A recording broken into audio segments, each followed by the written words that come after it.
दौरान घायल हुए आंदोलनकारियों की पेंशन प्रतिमाह रुपये 6,000 से बढ़ाकर 7,000 तथा जेल या घायल श्रेणी से भिन्न अन्य राज्य आंदोलनकारियों की पेंशन प्रतिमाह 4,500 से बढ़ाकर 5,500 किया जा चुका है। अध्यक्ष जी, हमारे कार्यकाल में अनेक ऐसी उपलब्धियां हैं जो प्रदेश के इतिहास में पहली बार दर्ज हुई हैं। मैं सम्मानित सदन के समक्ष कुछ उपलब्धियों को प्रस्तुत कर रहा हूं। प्रदेश की जनता से किए गए वायदों को पूर्ण करते हुए 27 जनवरी 2025 को पहली बार समान नागरिक संहिता यूसीसी को लागू किया गया।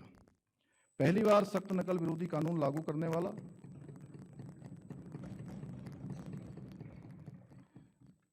उत्तराखंड पहला राज्य बना। पहली बार अल्पशिक्षक शिक्षा अधिनियम 2025 प्रख्यापित किया है। इसी क्रम में दिनांक 1 जुलाई 2026 से उत्तराखंड मदरसा बोर्ड समाप्त हुआ। पहली बार शीतकालीन यात्रा द्वारा वर्ष पर्यंत पर्यटन के विस्तार को नया आयाम दिया गया। पहली बार अवैध निर्माणों को चिन्हित करते हुए सरकारी जमीनों को अतिक्रमण से मुक्त कराने की कार्रवाई बड़े पैमाने पर हो रही है। पहली बार इसका पहला राज्य बना। पहली बार नीति आयोग द्वारा जारी सतत विकास लक्ष्य इंडेक्स में सर्वाधिक अंक प्राप्त करने वाला उत्तराखंड ने देश में शीर्ष स्थान हासिल किया। प्राथमिक 23 डीरेगुलेशन क्षेत्रों के क्रियान्वयन में राज्य ने 5वीं रैंक प्राप्त की, जिससे उत्तराखंड बेस्ट परफॉर्मिंग स्टेट में उभर कर सामने आया।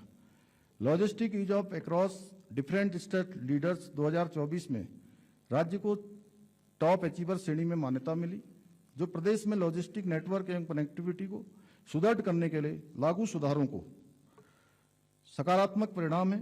नीति आयोग के एक्सपोर्ट प्रिपेरेडनेस इंडेक्स ईपीआई 2024 में छोटे राज्यों की श्रेणी में उत्तराखंड प्रथम रैंक पर रहा, जो निर्यात संवर्धन प्रयासों की सफलता तथा वैश्विक प्रतिस्पर्धा में वृद्धि को दर्शाता है।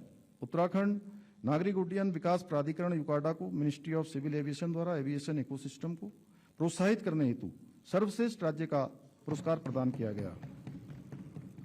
बेस्ट विज्ञान और नवाचार केंद्र तथा ऑडिटोरियम और संस्कृति केंद्र की स्थापना सुदृढ़ीकरण में लगभग सैचुरेशन की स्थिति को प्राप्त कर लिया गया है।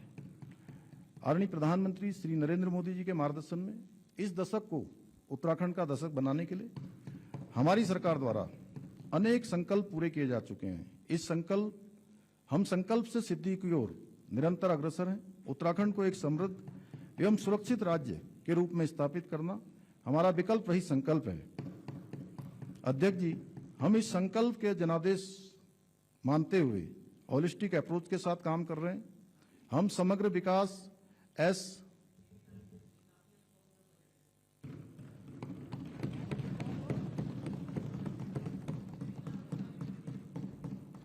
अच्छा है, आप बहुत अच्छे उत्प्रेरक हैं। एक बार काजी जी के लिए ताली बजा दीजिए आप लोग।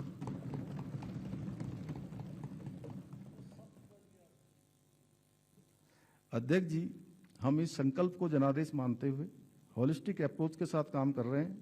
हम समग्र विकास आत्मनिर्भरता नवाचार कौशल विकास अवसंरचना विकास लोक सहभागिता पारदर्शिता को मार्गदर्शक सिद्धांत मानकर विकल्प रहित संकल्प को पूर्ण करने की दिशा में सुनियोजित ढंग से आगे बढ़ रहे हैं। माननीय अध्यक्ष जी, यह बजट हमारी सरकार की दृष्टि और रणनीति की निरंतरता को दर्शाता है। हमने पिछले बजट भाषणों में गरीब युवा और योजनाओं को समुचित बजट प्रावधान किए, इस तथ्य का विशेष ध्यान रखा गया कि बजट संतुलित हो। आदरणीय अध्यक्ष जी, इस बजट का मुख्य उद्देश्य नई सोच और नवाचार के साथ लोक सहभागिता को प्रोत्साहित कर न्यायपूर्ण व्यवस्था स्थापित करते हुए गांव व शहर को उन्नत बनाकर और तीव्र विकास द्वारा आत्मनिर्भर उत्तराखंड की अवधारणा को चरितार्थ करते हुए आर्थिक शक्ति के रूप में स्थापित होना, समावेशी विकास सुनिश्चित करना। अध्यक्ष जी, इसी सोच के साथ इस बजट को आगामी अंशों में अंग्रेजी भाषा के 8 अल्फाबेट्स SANTULAN संतुलन यादी, समावेशी, आत्मनिर्भर, नई सोच, तीव्र विकास, उन्नत गांव एवं शहर, लोक सहभागिता, आर्थिक शक्ति और न्यायपूर्ण व्यवस्था से समझाने का विनम्र प्रयास किया है। समावेशी विकास हमारा अडिग संकल्प है, ऐसा विकास जिसमें सबके लिए अवसर और सम्मान हो। इसी क्रम में संतुलन के आयुष्मान भारत और अटल आयुष्मान उत्तराखंड योजना के तहत निःशुल्क कैशलेस इलाज की सुविधा दी जा रही है, जिससे कोई गरीब सिर्फ पैसे के अभाव में इलाज से वंचित न रहे। जब कोई व्यक्ति यह कहता है कि इलाज तो लाखों का था लेकिन योजना की वजह से परिवार बच गया, तब हमें अपने निर्णयों की वास्तविक सफलता दिखाई देती है। इस बजट में अटल आयुष्मान उत्तराखंड योजना हेतु रुपये 600 करोड़ रुपए का बजट प्रावधान किया गया है। अध्यक्ष जी, इसी क्रम में सम्मानित सदस्य के सदन के सामने समावेशी विकास के घोतक गरीब कल्याण को समर्पित कुछ बजट प्रावधानों का उल्लेख किया जा रहा है। राज्य खाद्यान्न योजना के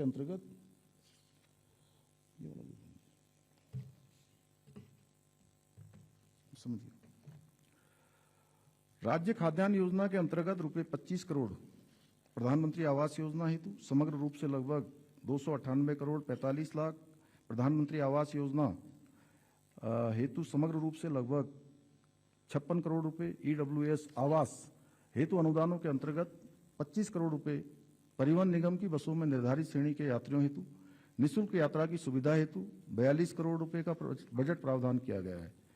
महिला समानता को प्रोत्साहित करने एवं जेंडर संवेदनशील प्लानिंग के लिए जेंडर बजटिंग महत्वपूर्ण है। वित्तीय वर्ष 2025-26 में जेंडर बजट में रुपये 16,961 करोड़ 32 लाख का प्रावधान किया गया था। इस वर्ष जेंडर बजटिंग में 19,692 करोड़ 2 लाख का बजट प्रावधान किया जा रहा है। सक्षम आंगनबाड़ी एंड पोषण 2.0 योजना के अंतर्गत 6 माह से 2 वर्ष के लगभग 7,33,000 लाभार्थियों को अनुपूरक पोषाहार आंगनबाड़ी केंद्रों के माध्यम से उपलब्ध कराया जा रहा है। वित्तीय वर्ष 2026-27 में इस योजना हेतु समग्र रूप से लगभग रुपये 598 करोड़ 33 लाख का बजट प्रावधान किया जा रहा है। महिलाओं एवं बच्चों के पोषण में स्तर में अधिक सुधार करने तथा पोषण संबंधी जागरूकता जन जन तक पहुंचाने हेतु प्रधानमंत्री पोषण मिशन हेतु समग्र रूप से लगभग रुपये 149 करोड़ 45 लाख का बजट प्रावधान किया जा रहा है। राज्य में प्रसूता के लिए ईजा बोई सगुन योजना हेतु समग्र रूप से लगभग रुपये 14 करोड़ 13 लाख का बजट प्रावधान किया जा रहा है। मुख्यमंत्री महालक्ष्मी किट योजना हेतु रुपये 30 करोड़, मुख्यमंत्री बाल पोषण योजना हेतु रुपये 25 करोड़, मुख्यमंत्री आंचल अमृत योजना हेतु 15 करोड़, मुख्यमंत्री वात्सल्य योजना हेतु 15 करोड़, मुख्यमंत्री महिला पोषण योजना हेतु लगभग 13 करोड़ 44 लाख, मुख्यमंत्री बाल एवं महिला बहुमुखी विकास निधि हेतु रुपये 8 करोड़ और निराश्रित विधवाओं की पुत्रों के विवाह। तो देखिए, सीएम धामी यहाँ पर बजट पेश करते हुए उनको अभी आपने सुना, उत्तराखंड के लिए कई बातों का जिक्र उन्होंने किया। तेजी से यहाँ पर विकास हो रहा है, सभी संकल्प पूरे किए जा रहे हैं। सीएम धामी यहाँ पर कहते हुए आत्मनिर्भर उत्तराखंड की तरफ अग्रसर। रुपये 5 करोड़ का बजट प्रावधान किया गया है।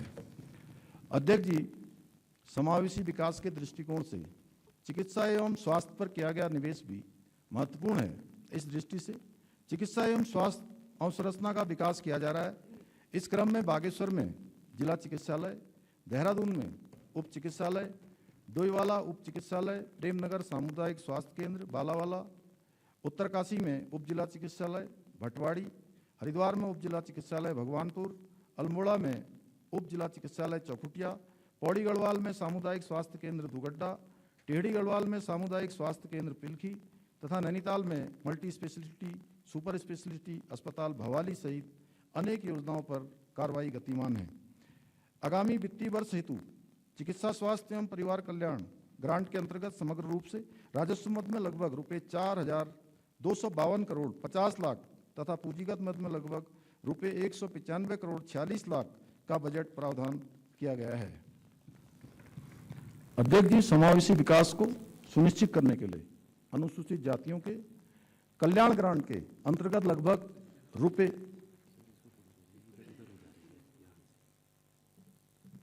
ठीक है।